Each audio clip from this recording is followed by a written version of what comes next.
मैंने इसीलिए आप लोगों से मुखातिब होना ज़रूरी समझा कि कोर्ट में जो अभी सुनवाई हुई है और उसके बाद से न्यूज़ रिपोर्ट्स में बहुत सी न्यूज़ रिपोर्ट्स तुरंत में ऑनलाइन पब्लिश हो रही हैं। मेरा सभी मीडिया ग्रुप से भी ये आग्रह रहेगा और हमारे जो आमजन यहाँ नागरिक हैं उनसे भी आग्रह रहेगा कि अपने स्तर पे कोर्ट में हुई सुनवाई का इंटरप्रिटेशन या उसका जो अर्थ निकालने का कृपया प्रयास ना करें, क्योंकि आपके द्वारा बोली गई कोई भी एक चीज़, एक लाइन हो सकता है विरोधाभासी हो।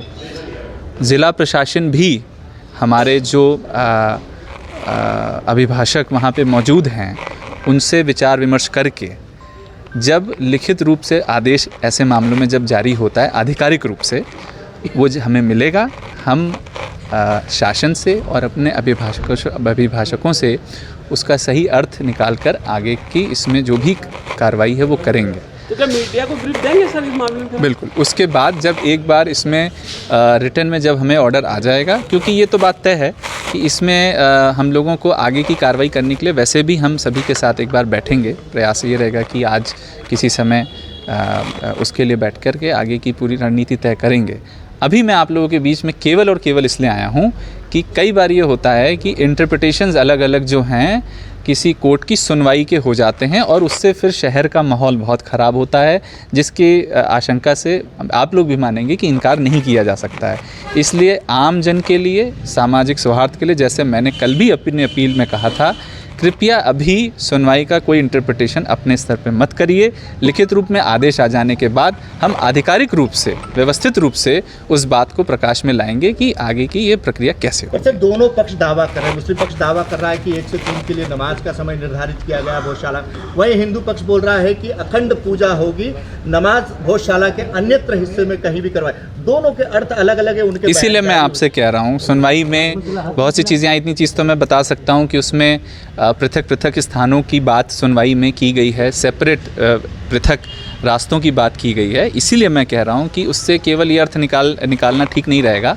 एक बार डिटेल में आ जाए कि दोनों पक्षों को क्या क्या उसमें अलाउ किया गया है, कितने क्षेत्रफल में किस प्रकार से हमको उसको नियोजित करना है प्रोटेक्टेड मॉन्यूमेंट की सीमा के अंदर। इसीलिए मैं चाहता हूँ कि आप लोग कृपया अभी इंटरप्रिटेशन ना करें, कुछ वेट कर लें, समय ले लें। और जैसे तस्वीर कब तक क्लियर होने की संभावना? मुझे लगता है कि कोर्ट के आदेश जैसे आ जाते हैं, मुझे ये जानकारी नहीं है कि कोर्ट का आदेश अपलोड कब तक होगा। हम अपने अभिभाषकों के टच में हैं, लेकिन आप लोगों की बहुत महत्वपूर्ण भूमिका अगले कुछ घंटों के लिए कि इंटरप्रिटेशन की मिस्टेक से शहर का और उसके बाहर भी माहौल ख़राब हो सकता है। आदेश आने के बाद दोनों पक्षों से एक बार फिर चर्चा की जाएगी क्या? नहीं, बिल्कुल बिल्कुल। चर्चा का स्वरूप क्या होगा वो मैं भी नहीं बता सकता, लेकिन आदेश से ये स्पष्ट है कि हम सभी के साथ बैठेंगे। पहले ये बिल्कुल स्पष्ट मैं कर दूं कि सुनवाई में ये बिल्कुल निकल कर आया है कि कानून व्यवस्था के हिसाब से ही व्यवस्था बनाई जानी है, ऐसी ही व्यवस्था बनाई जानी है जिससे कानून व्यवस्था भंग ना हो। तो वो हमारा मूलभूत ऑब्जेक्टिव रहेगा। हमारी किसी भी बनाई गई व्यवस्था का एक ऑब्जेक्टिव ये कि कानून व्यवस्था भंग नहीं होनी चाहिए।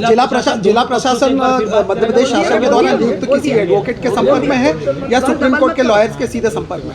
नहीं, ज़िला प्रशासन शासन का अंग होता है और ज़िला इस केस में जो रिस्पोंडेंट्स हैं उसमें मध्य प्रदेश शासन, ASI, ज़िला कलेक्टर, ज़िला SP, ये सब इस केस के रिस्पोंडेंट हैं। अगर आप आज के केस की बात कर रहे हैं, और सभी की ओर से संयुक्त रूप से हमारे जो अभिभाषक हैं, केंद्र सरकार से एडिशनल सॉलिसिटर जनरल और हमारे राज्य सरकार से एडिशनल एडवोकेट जनरल, ये सब लोग वहाँ मौजूद थे। तो ये कहा जा सकता है कि अभिभाषक जो होते हैं शासन की को रिप्रेजेंट करते हैं। सर, सुरक्षा व्यवस्था और बढ़ाई जाएगी? नहीं, कोई बढ़ाए या घटाए जाने का प्रश्न नहीं है। हमारी व्यवस्था जिस प्रकार से बनाई गई है हम उसी प्रकार से तैयारी कर रहे हैं।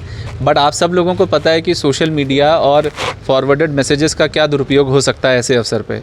इसीलिए इस समय तो तुरंत में मैं आप लोगों से इसलिए मैं मुखातिब होने आया कि इस पे विशेष ध्यान रखें, इंटरप्रिटेशन कृपया ना करें। यही बात अभी रखी जाए कि जब लिखित रूप में जब आदेश आ जाएगा उसके बाद इसके बारे में सभी पक्षों के साथ बैठ करके इसका इंटरप्रिटेशन करके आगे की कार्रवाई की। चीज़ की लाइव स्ट्रीमिंग होती है पूरी कोर्ट प्रक्रिया की, बावजूद उसके अगर आदेश का इंतजार किया जा रहा है तो ये धार की जनता इस असमंजस में नहीं, ऐसे नहीं होता है। लाइव स्ट्रीमिंग और आदेश एक चीज़ नहीं होते हैं। और यदि आदेश आने में उसमें कोई विलम्ब होता है तो हमारे अभिभाषक से हम लिखित रूप में या जानकारी प्राप्त करके उसका इंटरप्रिटेशन पहले ही हम उसको ले लेते हैं। बट इसमें बिल्कुल भी संदेह मत रखिए कि कोर्ट के आदेश हमेशा अपलोड होते हैं, जारी होते हैं, वो डिक्टेशन के बाद वो जारी होते हैं, इसलिए आप कोर्ट की भी अवमानना हो जाएगी। अपने इंटरप्रिटेशन से माननीय उच्चतम न्यायालय की भी अवमानना हो सकती है यदि उसका गलत इंटरप्रिटेशन ड्रॉ किया गया, तो आप लोग उससे भी बचिए। Thank you.